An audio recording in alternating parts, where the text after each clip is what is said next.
Okay, continuing with the notes. So here we go. This is still worksheet 1. Trig ratios. We're using the trig ratios to find what?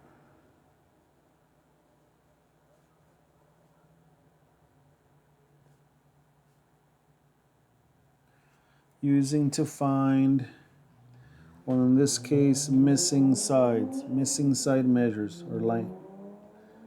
Missing side lengths, or they'll say, measures.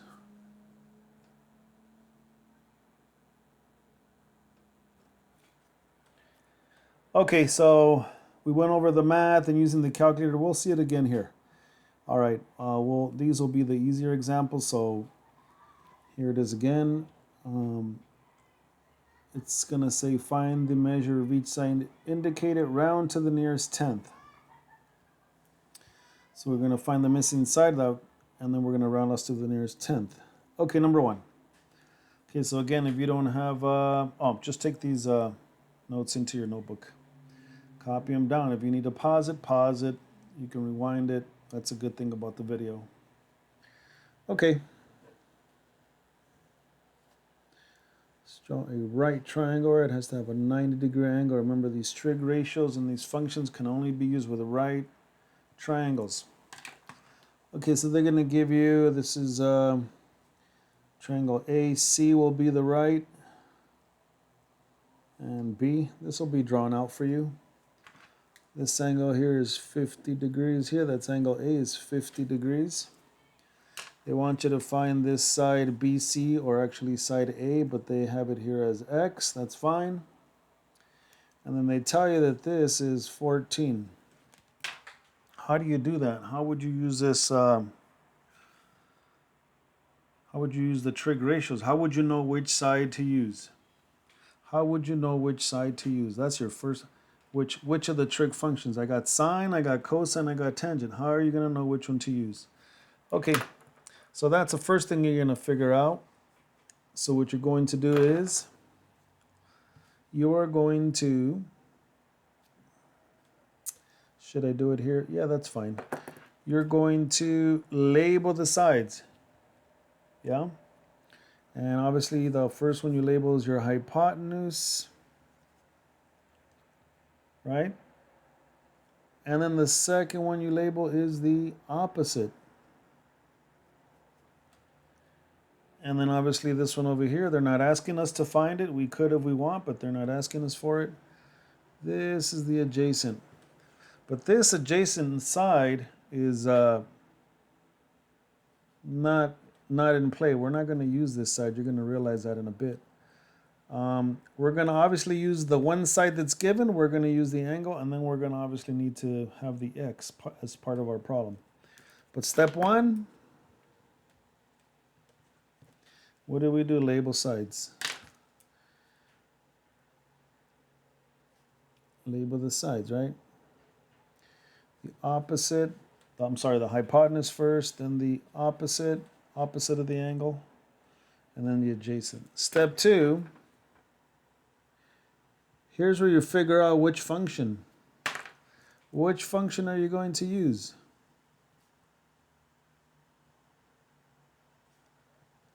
Which function is going to be used for this triangle? Well, what you're going to do is, obviously, like I said, you're going to use the side that's given, so that's a h, and then you're going to use the side that you're trying to find. The side that you're trying to find and the one that you already have a value for. A is not part of the, is not going to play here. So if I look at my functions, which I know for so, and then ka, and then toa, here's how you know which one to use. I just told you you have to obviously use the side you're trying to find. That's O, so I need a O. And then in this case, the one that's given is H. So which of these three has a O and a H? No. Here it is, see? You have the O and the H side that are here. The A is not part of the problem, right? We're going to use the one that you're trying to find and then the one you have the answer for. You're not going to use all three. So in this case, the one that has the O and the H is sine. You're going to use the sine function. What does this sol help you to do? It helps you to know that sine of the angle is equal to O over H. Okay, so that's the one you're going to use. You gotta know which one you're going to use. Step 3.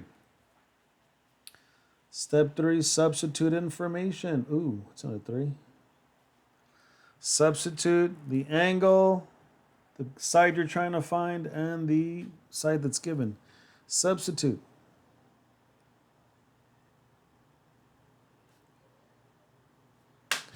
Well, substitute into this.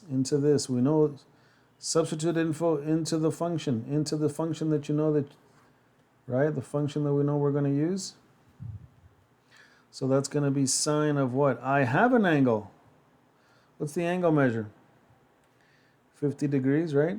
I know the angle is 50 degrees.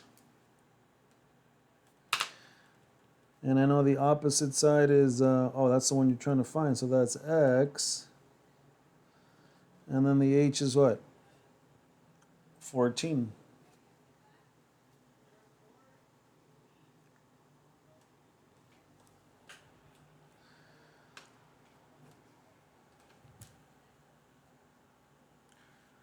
And then lastly, once you got this set up, make sure it's correctly. Step 4, what? Well, I went over this in the first video, right? This is the second video. We solve. So I broke it down into 4 steps for this first one.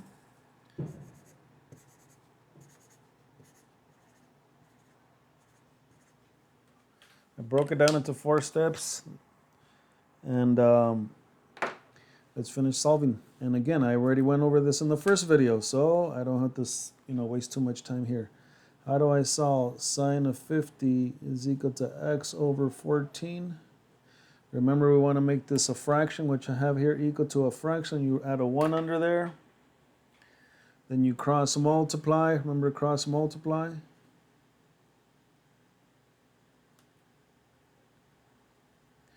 Again, this is explained in that first video. And when I cross multiply, you're going to get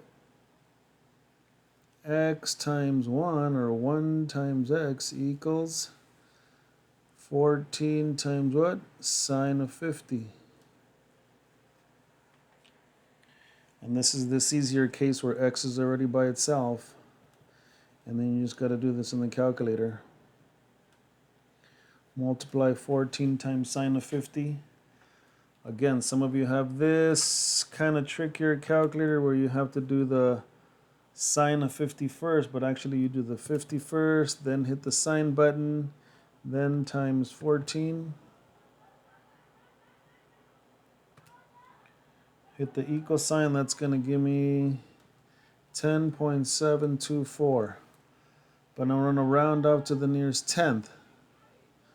Round up to the nearest tenth, I believe the worksheet asks you for, so the answer is what? Well, the 2 doesn't move this up, so that's 10.7. That is the value of this side. Okay, that's how you use the trigonometry. If you're using this calculator to do it, or one that works this way, you can just simply put it exactly the way it is, 14 sine 50. And hit enter. And there's the 10.7 or 10.72. Okay, let's do one more. And it's soon to go faster. I won't write down all the steps. You have it here. Okay. All right, let's do one more similar. Number 2. And on the next video, which is video 3, that'll be the other scenario where these are the not as easy to solve. Okay, let's look at a triangle going this way for number 2. A right triangle.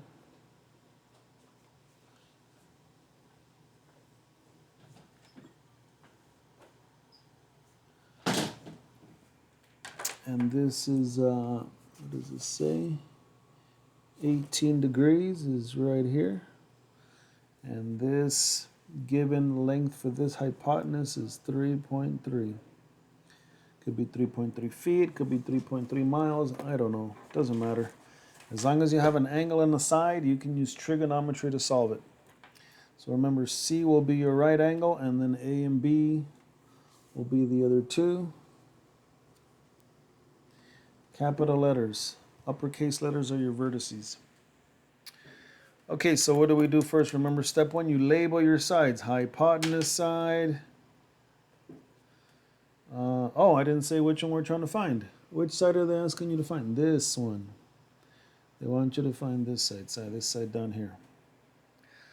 Anyways, this is the hypotenuse side. This side is the opposite side, the side opposite of the angle. So that makes this one the adjacent side. So again, you're going to use the side that you're trying to find and the side that you are given. One of them is not going to play. All right, so in this case, you're going to look for what? Oh, that was step one. Label it. Step two is what? Step two is to figure out which one it is. I got so, I got ka, and I got toa. Which of the functions is the ones that you're going to have to use for this problem? Well, it's the one that doesn't have the O, but more importantly, it's the one that has the A and the H. Which one has the A and the H? Well, obviously right here. That means I'm going to use what? C stands for what? Cosine. Cosine of the angle is equal to A over H. Right? That's going to be cosine. I have an angle. The angle is 18 degrees. Equals, and I got an A and an H, which is X. And then the H is 3.3. And this is how you set it up, and this is how you know which function to use, because some students, that's where they're a little lost, not knowing how to know which of the three to use. And then once it's set up like here, we know how to solve it. Right? How do we solve this? Well, cosine of 18 degrees is equal to x over 3.3. We put a 1 under this. We're going to set up a proportion, remember? Set up a proportion. I want to see a fraction equal to another fraction. You're going to cross multiply. When you cross multiply, let's see, let me write this again. I don't want it to get too sloppy in one spot. I start with the one that has the variable. That'll be 1 times x equals 3.3 times cosine of 18. And again, this is the easier one where it's already solved for x, or 1 times x. X is equal to, x is going to be equal to whatever 3.3 times what? Cosine of 18 is. And I'm just going to do it here. Let's see. 3.3 cosine 18. Remember, if you're not getting these answers, your calculator might not be in degree mode. A quick way to check if you're in degree mode, put sine of 30. Sine of 30 is 1/2. Is 0.5. Everybody see that there? Sine of 30 is 1/2. If you get that, you're good. If you don't get that, you got to go over here and find a way how to change the mode. Change it to degree mode. Anyways, 3.3 times, or actually I don't even need that. Just put cosine 18. I got, the answer is, here on the calculator, 3.138. But I have to round it out to the nearest tenth. That means I don't look at the 8. Does this 3 make this 1 go to a 2 or stay to a 1? Stay to a 1. Okay, that's it for this one. The next two problems in the next video will be the tough ones. All right.